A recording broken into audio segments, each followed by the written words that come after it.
former Labour Home Secretary Jackie Smith, former Conservative Culture Minister Lord Ed Vaizey are still with us. And we're also joined by Labour Shadow Minister for Immigration, Stephen Kinnock. Good morning to you, Mr Kinnock. Thank you for joining us. So big issues with the immigration situation at the minute. Net migration has absolutely soared, of course. I understand the Labour are setting out their 5-point plan to try and tackle immigration. I don't doubt that you want to outline those plans for us, and we're looking forward to hearing what they are. The question that will be asked, of course, is have they been costed? Because there's been big issues about how Labour are going to pay for the things that they want to do. So have you costed these plans that you have for your migration plan?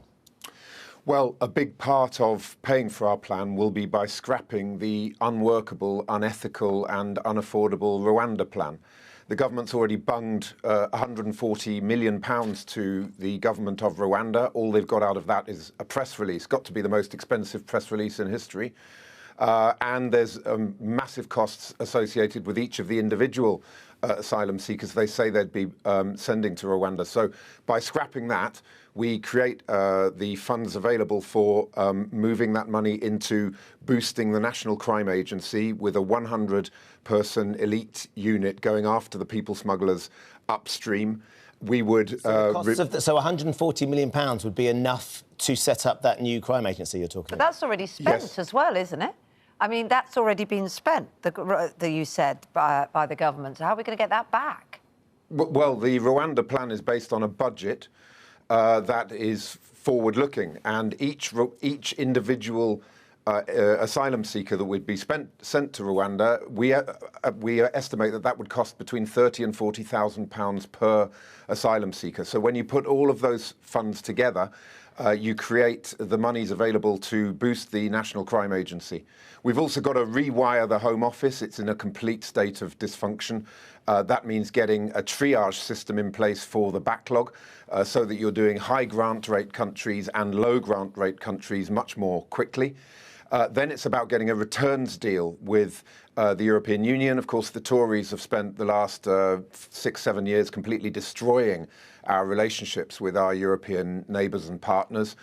We've got to put something on the table. With that, of course, means safe and legal routes, because you know you can't do a negotiation with the European Union without putting something on the table. Then, of course, there is the resettlement plans. We are supposed to be helping Afghans who did so much to support the British effort in Afghanistan, but the Afghan resettlement schemes have completely collapsed under this government, and one of the biggest groups crossing on small boats are Afghans. And then there's a big piece around our aid programme and making sure that our aid programme is more joined up with our Home Office strategy so that we are working in countries which are generating large numbers of asylum seekers. So our 5-point plan is not based on gimmicks or chasing headlines. It's based on common sense, hard graft and quiet diplomacy. And that's the only way to really get on top of this issue. I suppose the devil is always in the detail, because some of the things you said there, we've talked to government ministers in this area who've said similar things. I mean, for instance, you talked about renegotiating a new agreement with France. Rishi Sunak negotiated a deal only in November. It cost £63 million, and it will increase by 40% UK patrols. It will do some of those things. What would yours be that's better when we've just had that one in November?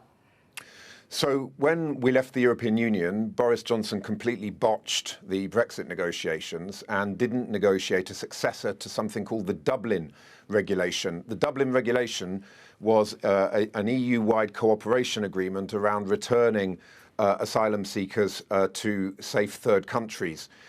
As a result of leaving the Dublin Convention, we had the skyrocketing numbers of people coming on small boats, because it quickly became apparent to the people smugglers that you could get people to the UK and there was absolutely no way of returning them anywhere. So Rishi Sunak's done deals with the French in terms of security and trying to guard the beaches and sort of puncturing the dinghies that are trying to come across.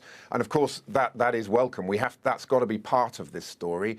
But the only way to really address the small boat crossings and ultimately reduce them to zero is to have a clear deal with the European Union where asylum seekers are sent back to mainland Europe. But we're not naive. We are realistic. We know you're only going to get that if you put something... You have to have skin in the game. Yeah, so how much would that cost to achieve? Well, it's about safe and legal routes. So it's about saying to the European Union, we need to do a deal here whereby everyone who comes on a small boat gets returned to mainland Europe. But in return, we do upstream processing of those people whilst they're in mainland Europe, and those who have a clear case to come to the UK are given safe passage to do so. And that's the way you get them off the small boats, and you have regular routes into the UK rather than irregular routes. I get the principle, but I suppose it's just the cost, isn't it? Well, it's not. I don't think it's so much a cost issue in the sense that we've now got a backlog of 172,000 people, which is costing the taxpayer £7 million a day. And since Rishi Sunak became Prime Minister, £1.5 billion has been spent on hotel bills alone. So it's about taking that and turning that money into something that is actually going to be much more productive in terms of getting the backlog down, getting people out of those hotels, saving the taxpayer money, and allowing them to get on with their lives when they're genuine asylum seekers, and returning them and removing them from the country when they're not. But to do that, you've got to get them processed. Let's talk about those hotel rooms as well. Earlier this week, the Prime Minister confirmed that it's more fair for asylum seekers to share rooms when they're staying at taxpayer-funded hotels. I mean, obviously, we've had the scenario where those asylum seekers turned up at a hotel, 40 of them refused to go in because they didn't want to have to share a room. Do you think it's fair that somebody who is looking for asylum that is with somebody of the same sex is put in a room to share when the taxpayer is paying for that expense? We do not think that a single person in the UK who's seeking asylum should be in a hotel. They should all be in the properly appointed... Sorry to interrupt you, Mr Kinnock, but the government has said that too, that they don't want them in hotels. It's just that that's the crisis. So when you accept that that's the crisis, do you think it's fair to have sharing rooms in that situation to keep the cost down for the taxpayer? Well, we're left with no choice because of the utterly shambolic state of affairs that we're in. So I think it's about saying... we're left with no choice. It's not something that we accept positively. It's something we accept has to happen because the government has completely lost control of the backlog, and the backlog way exceeds the amount of appropriate and suitable accommodation that there is. So you've got to get the backlog down, get people out of hotels into appropriate accommodation, or leave to remain so that they can get on with their lives, or removed from the country. It really isn't rocket science, but 13 years of jaw-dropping incompetence that we've seen from the government is costing the British taxpayer billions of pounds every year. Jackie, undoubtedly, the scenario that we are in, whereby we have these people seeking asylum and they have to be put in hotels, is not only financially absolutely brutal on the government, but also, as our government has pointed out, and as Stephen Kinnock's saying there, is not not what we want to be doing with these immigrants. But where else can they go? When we've got this backlog, they have to go somewhere while that process can happen. Yeah, but it's the while that process can happen, which is the key point there, Ben. And, yeah, Kate is right. These are some of the things that the government has claimed that they're doing, but they haven't done them. And that's why we've got 177,000 people waiting simply to have their claim verified or not.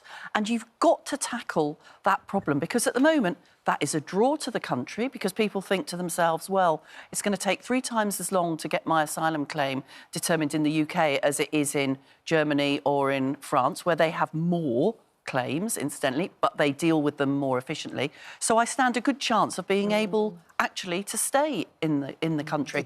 And where people have got a genuine right to be in the country, they need to be settled as quickly as possible and contributing to the country in the way that so many we don't have much time, successful asylum seekers do. We've heard from the government that's what they're trying to do. They're trying to speed up those applications. Yeah, well, I mean, it's an absolute crisis, and I think there's a perfectly legitimate case to say the government hasn't done a very good job on this. I think Stephen Kinnock is a brave man to come and put forward to take on the issue of immigration and put forward a plan, because, frankly, in terms of public opinion, Rishi Sunak's stop the boats policy probably cuts through more quickly. There's a kind of, I think, a brutal view of public opinion. It's not one I particularly agree with, which is that no one should come to this country and immigration is too high. I mean, it's the terrible thing about debating immigration is that all of us know people, wonderful people who've come to this country and make amazing contributions on an individual level, and on an abstract level, everyone wants to stop immigration, and somehow we have to navigate a way where we get a reasonable policy, where we understand that immigration is good for this country, but that it's done in a legal and quick way. I'm afraid we're going to have to leave it there. Stephen Kinnock, thank you for joining us this morning and talking to us, and as usual, Jackie, great to have you with us as well.